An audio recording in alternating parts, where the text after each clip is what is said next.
An interview with Vic Cicansky, August 1973.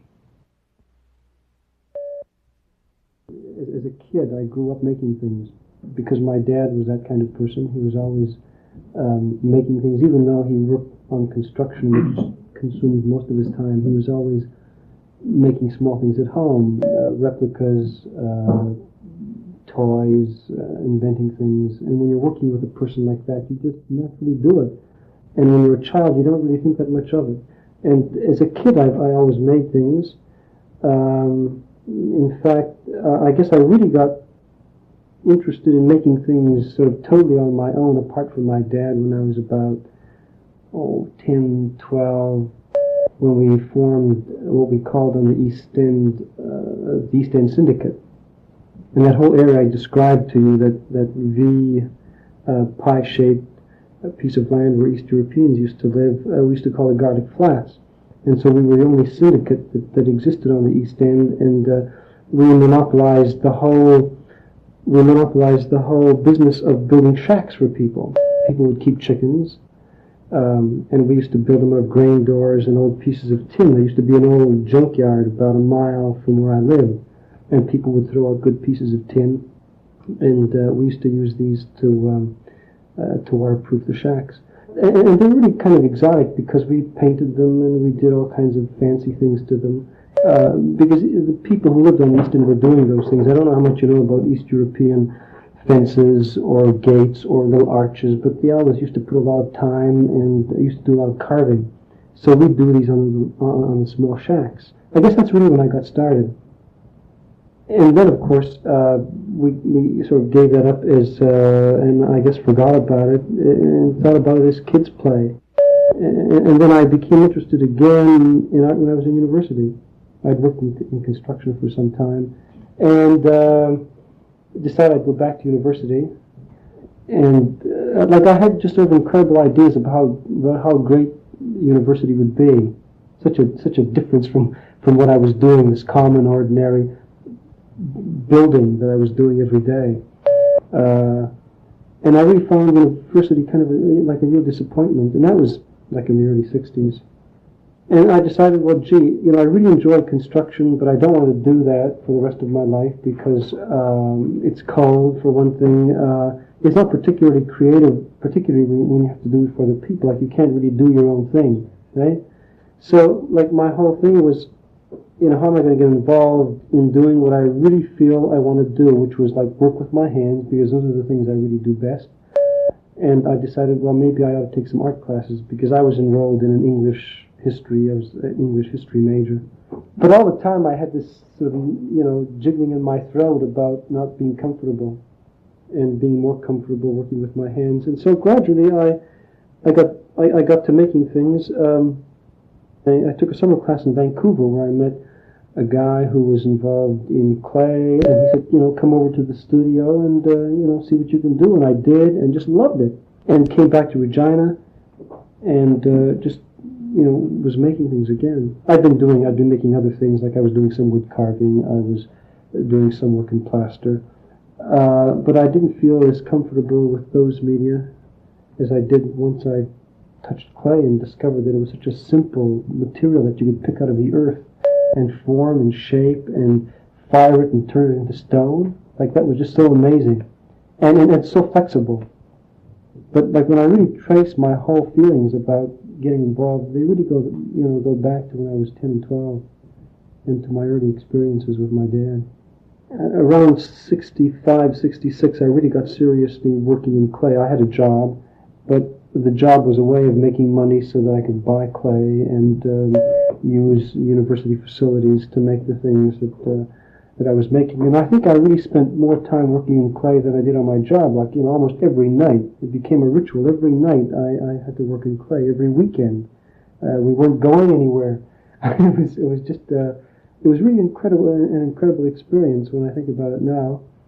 Once I learned how to make bowls and pots, bean pots and teapots and cups and saucers and plates, and how to glaze them and how to fire kilns. There really didn't seem too much more one could do. You could change shapes, but somehow it always bothered me a bit because the wheel tended to standardize everything that people did. I decided, well, gee, I'm going to get out of this and get into something else, and so I really got out of that and started working on images. Because I felt strongly then that one of the problems with potters is that they approach clay from a utilitarian point of view. You look at a piece of clay and you say, gee, I can make a beautiful cup and saucer, or I can make a teapot. And it's all right to do those things, and they're nice to have. But what bothered me was that there was almost no idea involvement in the whole thing, and I felt that probably it was best to start with an idea. You start with an idea, and then you take the medium, and you work your idea out, and you find out just, what happens. So I started, at the same time, we'd been working with clay and fiberglass. I think it was Rick Gomez who first got into, suggested that you could mix these two media together and, get a piece of clay that was like cloth or canvas or leather. So, I took that and started making, in fact, I made a whole lot of bags, the zipper plates, and those are very early experiments, 65, 66, I think. I guess I really started out working with preconceived ideas because the images I first worked on were sort of soft old things like satchels and shoes and bits of cloth, and it was mainly because it was so easy to do that with fiberglass clay. It was such a simple thing.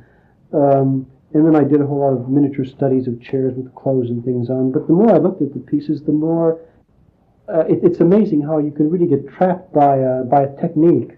And I really had the technique down so pat that it was so simple to do those things, and that's what I was doing.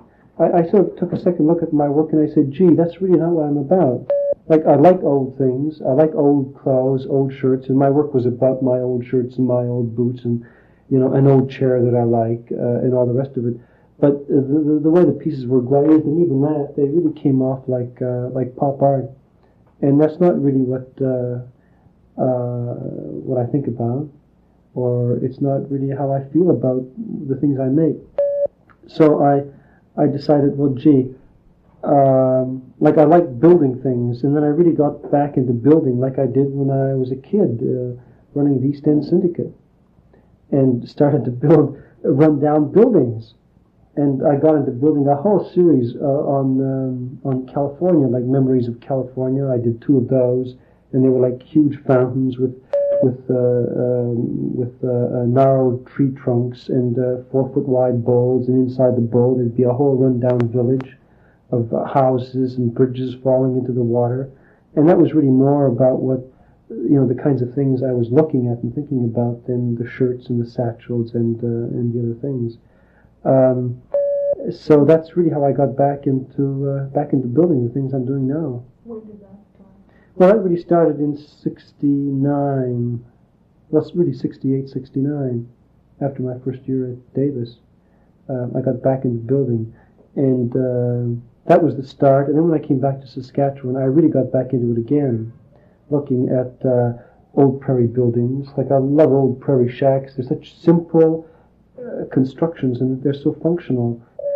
And those are the things I really understand best and know a lot about, because I know how they're made, how they function, and so my work really relates, more to that kind of thing, sort of backcountry woodsy shacks, than it does to than just the pop art. My work is really about prairie scenes, and a lot of them have titles which include prairie, because I like the word, what it signifies. I think my work is very much about the prairies, particularly the pieces I've been doing lately. The first pieces I did when I came back tended to be a bit mythological, but lately they're much more about sort of humorous prairie scenes with a little bit of absurdity thrown in, because that's sort of the way I am. And it's sort of absurd living on the prairies too. But that's nice. Yeah, I think being an artist is essentially is abandoning given structures. I think it's easy enough to pick up a given structure, to read about an art movement like pop art or abstract expressionism, and to read what people like, for example, Clement Greenberg say about the whole abstract expressionist movement, to pick all that, philosophy of art up and to do it. And you're not really thinking, you're sort of repeating ideas, but it's, I think, another thing to really do what's in your heart, because then you have to abandon given structures and you really have to feel your own way. It's, in many ways, when you start out, it's like being blind, because you question yourself constantly and say, I like it. I really feel good about what I'm doing. But inevitably you ask yourself the question, but what will the public say? So you do a piece of sculpture that looks like an outhouse, but also could be a temple, or could just be a room, and you fill it with sort of all kinds of imagery and atmosphere, and then you ask yourself, well, I feel good about it, but how will the public looking at it feel about it? Will they say it's art? And then you have to sort of come back to yourself and say, well, it's not important. Like, you're doing what you feel good about. You're making the rules as you go along. And that's what art's really about. Inventing and constantly creating. And I think people in earlier cultures did this. They really weren't aware about structures particularly. People would say, well, look, so-and-so can really do a beautiful figure of a seal. So-and-so does, a beautiful owl. And people did those things naturally. And I kind of got that feeling when I was in northern Romania, where I have an uncle living in the foothills of the Carpathians, just a beautiful area. And that's how people really feel about it. They're constantly inventing their own designs and wood carvings, and people do it all the time. Like, they carve a door jamb like this, they just carve it beautifully, and it's just something they sit down and do. They don't ask themselves, well, what does Clement Greenberg say about carving a door frame? They just do it.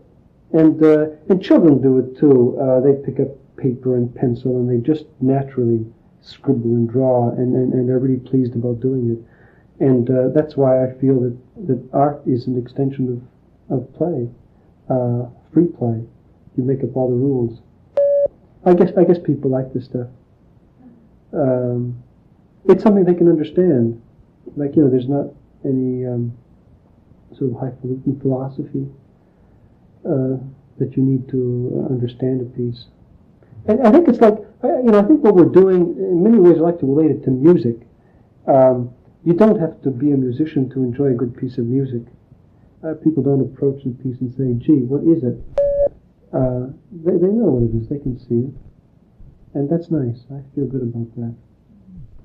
Well, I think the worst thing an artist can do, the most devastating thing an artist can do, in fact the most devastating anybody can do, is to be dull and boring. And that applies to artists too.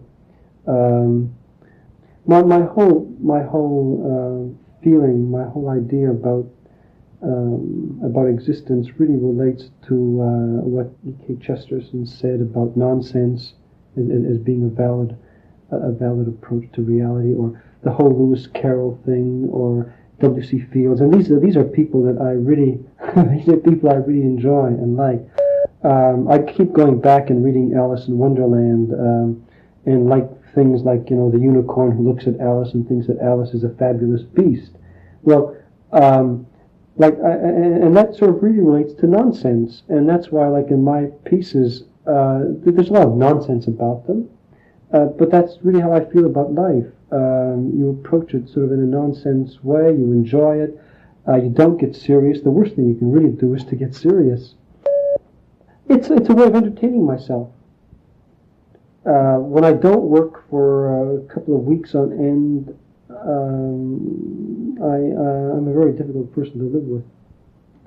And when I work and produce, I'm not only entertaining, I entertain myself first of all, I get excited about what I do, and it also leads to other things too, other people getting involved in what I'm doing. And it's not important to have a lot of people interested in your work. If you have 6 people who are interested in your work, that's enough. It's enough reason to keep on working and to be happy in what you're doing. It's a pretty fabulous life, really. If you if you get interested in what you're doing, if you get interested in yourself.